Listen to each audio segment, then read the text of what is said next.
Issue क्या है वो ये है कि जी हमारा बच्चा बहुत ज़्यादा ज़िद्दी हो गया है, हमारा बच्चा हमारा कहना नहीं मानता, वो टाइम पे पढ़ता नहीं है, बहुत ज़्यादा मिसबिहेव करता है या फिर मोबाइल का बहुत ज़्यादा यूज़ करता है।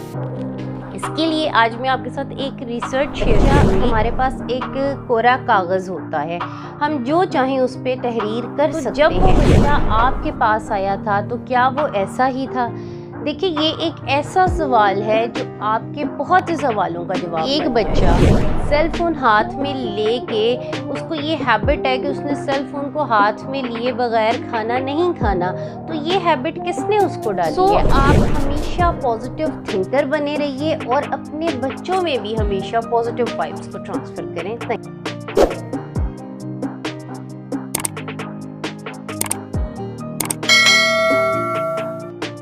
I'm gonna discuss very sensitive topic today. Nowadays it's a problem of every parents. अब वो मसला क्या है, वो इशू क्या है, वो ये है कि जी हमारा बच्चा बहुत ज़्यादा ज़िद्दी हो गया है, हमारा बच्चा हमारा कहना नहीं मानता, वो टाइम पे पढ़ता नहीं है, बहुत ज़्यादा मिसबिहेव करता है या फिर मोबाइल का बहुत ज़्यादा यूज़ करता है। इसके लिए आज मैं आपके साथ एक रिसर्च शेयर करूँगी। मुख्तलिफ़ दौर में मुख्तलिफ़ मुफक्किरीन ने बच्चों के बिहेवियर को लेके बहुत सी रिसर्च की है। अब ये रिसर्च जब मैं आपके साथ शेयर करूँगी तो बीइंग अ पेरेंट्स आपको ये अंदाज़ा होगा कि आप लोग कहाँ पर गलत हैं या हम लोग कहाँ पर गलत हैं। सबसे पहले जॉन लॉक ने ये रिसर्च की, उसने एक्चुअली बच्चों के बिहेवियर को डिफरेंट चीज़ों के साथ रिलेट किया। सबसे पहले उसने बच्चों को रिलेट किया एक ब्लैंक स्लेट के साथ। अब अगर हम सोचें तो बच्चा हमारे पास एक कोरा कागज़ होता है, हम जो चाहें उस पर तहरीर कर सकते हैं। इसी तरह अगर हम इस्लामिक पॉइंट ऑफ व्यू से भी देखें तो हमारे पास बच्चा एक कोरे कागज़ की तरह एक ब्लैंक पेपर है, हम जो चाहेंगे उस पर तहरीर करेंगे और एक दिन वो बच्चा वही तहरीर हमें पढ़कर सुनाएगा, क्योंकि एक्चुअली में वो हमारा माजी होता है। सो इसलिए अब ये हम पर डिपेंड करता है कि हम उस ब्लैंक पेपर को किस तरह से फिल करते हैं, उस ब्लैंक पेपर पर क्या तहरीर करते हैं।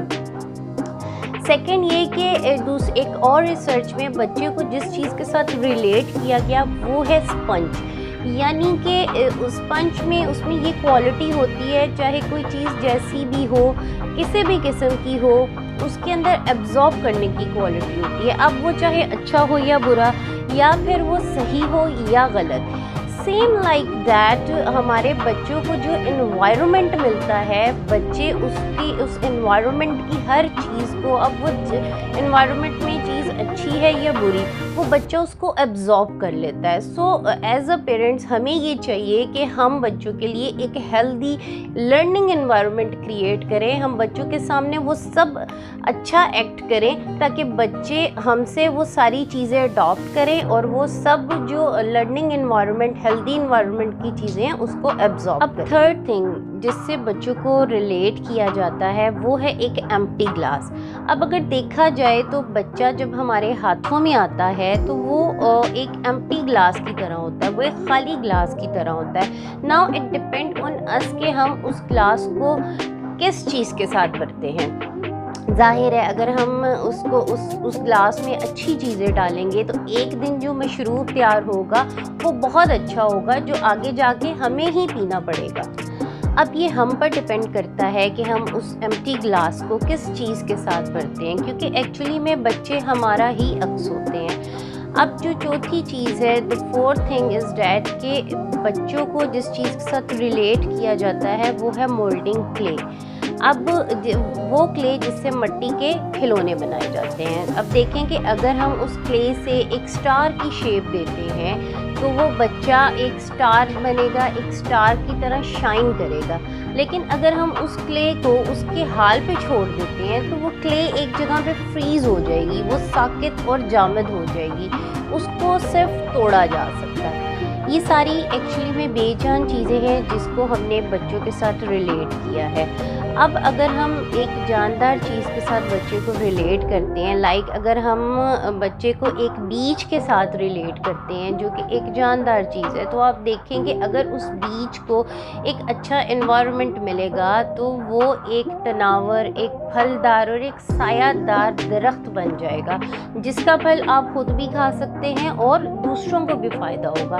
लेकिन अगर उसी बीज को अच्छा माहौल नहीं मिलेगा तो वो तनावर दरख्त बनने से पहले ही वो जो बीज है वो मुरझा जाएगा, और फिर होगा क्या कि उसके साए से सब लोग महरूम रहेंगे।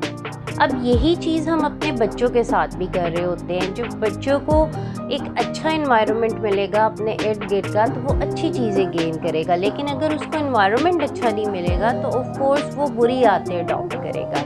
सो अब आप आइए अपनी लाइफ के ऊपर, और एक लम्हे के लिए ज़रा ये सोचें कि आप जिस बच्चे को ज़िद्दी कह रहे हैं, आप जिस बच्चे को बदतमीज़ कह रहे हैं और पता नहीं उसको क्या क्या कह रहे हैं, तो जब वो बच्चा आपके पास आया था तो क्या वो ऐसा ही था? देखिए, ये एक ऐसा सवाल है जो आपके बहुत से सवालों का जवाब बन जाएगा। हम एक्चुअली खुद बच्चे को ज़िद्दी बना रहे होते हैं। हम कभी भी बच्चे को रिस्पॉन्सिबल नहीं ठहरा सकते इसके लिए कि जी मेरा बच्चा ज़िद्दी है, वो मेरी बात नहीं सुनता, या वो मुझे सेल फ़ोन नहीं देता और मुझे मारता है या मिसबिहेव कर रहा है। अब आप ये भी सोचें कि जब एक बच्चा सेल फ़ोन हाथ में लेके, उसको ये हैबिट है कि उसने सेल फ़ोन को हाथ में लिए बगैर खाना नहीं खाना, तो ये हैबिट किसने उसको डाली है? अब इस सेल फ़ोन की जगह हम उसको किसी और एक्टिविटी में इंगेज कर सकते थे और उस एक्टिविटी में इंगेज करके उसको खाना खिला सकते थे, लेकिन जब हम उसको सेल फ़ोन दे रहे हैं तो इट्स मीन कि उसकी ये आदत हम लोग खुद डेवलप कर रहे हैं। सो कभी भी बच्चे को रिस्पॉन्सिबल इस चीज़ का ना बनाएं और ये ना कहें कि जी हमारा बच्चा ज़िद्दी हो गया है और वो हमारी बात नहीं सुनता। देखिए, बच्चा हमारे पास एक ब्लैंक स्लेट आया था, एक कोरा कागज़ आया था और एक खाली ग्लास आया था।